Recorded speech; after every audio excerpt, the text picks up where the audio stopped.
tem aproximadamente 100 anos de existência, não é tão antiga, mas foi erguida sobre pedras que estão aqui há séculos e séculos, e por isso muita gente acredita que esse foi o lugar verdadeiro da chamada dormição de Maria. As pedras que foram encontradas no século XIX, na época da construção, aqui embaixo de onde eu estou, seriam de uma antiga basílica bizantina chamada Hagia Sion, ou seja, Santo Sião, Santa Jerusalém.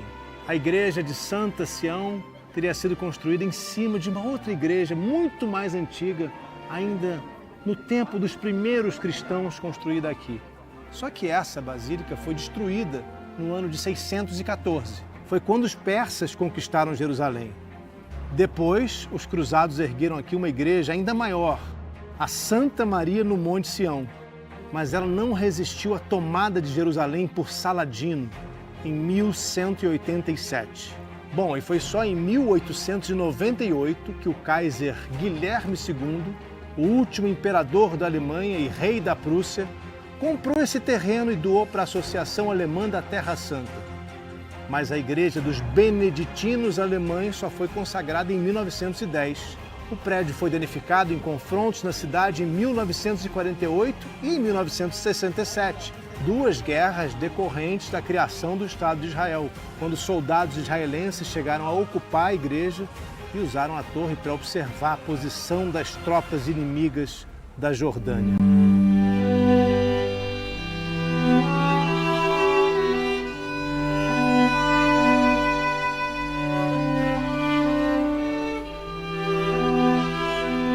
O que impressiona muito nossos olhos são os mosaicos, a beleza desses mosaicos.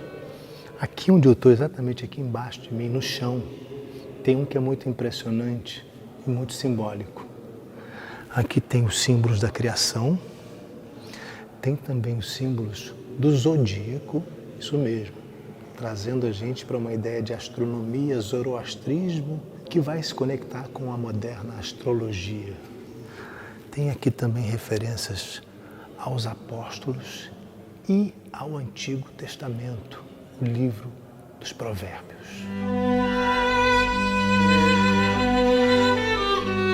Desde que a eternidade foi ungida, desde o princípio, antes do começo da terra, quando ainda não havia abismos, fui gerada, quando ainda não havia fontes carregadas de águas, antes que os montes se houvessem assentado, antes dos outeiros, eu fui gerada. Será que é acertado a gente dizer que já em Provérbios, no Antigo Testamento, havia referências a Nossa Senhora?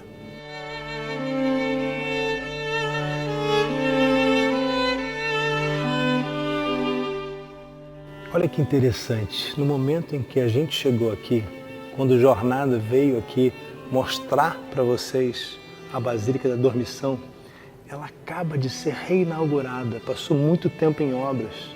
Está toda limpa, cada pedra foi cuidada, cada mosaico. Isso é um privilégio para nós, por muito tempo ela esteve aqui, fechada para obras. E olha que lindo esse mosaico que vocês estão vendo aqui atrás de mim, bem acima do altar. Maria ensinando ao menino Jesus. É a tradição judaica. Os pais devem ensinar aos filhos as Escrituras. É por isso que a gente deve pensar que Jesus sabia ler desde cedo e que provavelmente sabia escrever. Mas olhem um detalhe muito interessante. Esse Jesus não tem os olhos azuis. É um menino de pele morena. Como possivelmente foi? Qual terá sido afinal a imagem de Jesus? Aqui na Basílica da Dormição, nós somos apresentados a um Jesus que lembra o povo dessa região daquela época. Talvez ele tivesse sido assim. É bonito, né? O grande João Batista, que nos é apresentado como um parente de Jesus, mais do que tudo, religiosamente conectado a Jesus, seu antecessor. E eu diria também, com muita segurança, seu mestre, sempre lembrado em todas as versões da história que a gente conta sobre Jesus, João Batista é fundamental. Aqui é interessante, nesse mosaico, a gente vê a atribuição da origem de Jesus ligada ao rei Davi através de sua mãe, como nos diz o Evangelho de Lucas, nos dando a entender que talvez Jesus descendesse de Davi pelo lado de São José e também pelo lado de sua mãe. E é muito interessante a gente notar também nesse altar, nesse mosaico, a profecia de Isaías, dizendo que da jovem irá nascer o Emanuel, Immanuel, Deus conosco, que mais tarde vai ser interpretada pelos primeiros cristãos como sendo já o anúncio do nascimento de Jesus. Sim, o anjo Gabriel vai mudar seu nome, não será mais Emanuel, que é um nome simbólico, e sim Jesus, um nome comum de seu tempo.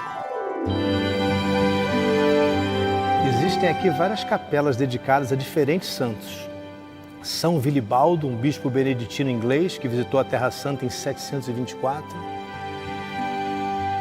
São José, cuja capela é decorada com medalhões dos reis de Judá, como antepassados de Jesus. Mas a parte mais especial da Basílica fica no andar de baixo, para onde a gente vai agora. A ideia de dormição, muito bonita e interessante, fala de um tempo muito pequeno, que é o tempo entre a morte e a Assunção de Maria. Significa o sono em paz ou a morte sem sofrimento. Assim acredita-se que tenha sido o fim da vida de Maria. E para essa tradição, tudo aconteceu aqui. Essa cripta subterrânea tem o formato de um útero, onde está um altar com uma estátua de Nossa Senhora. Dormitio Sancta Maria, a dormição de Santa Maria. Para muitos cristãos, foi exatamente nesse lugar aqui, o leito de morte de Santa Maria, a mãe de Jesus. Aqui, exatamente aqui, seu corpo teria sido colocado antes da chegada de Jesus Cristo para levá-la em direção ao céu.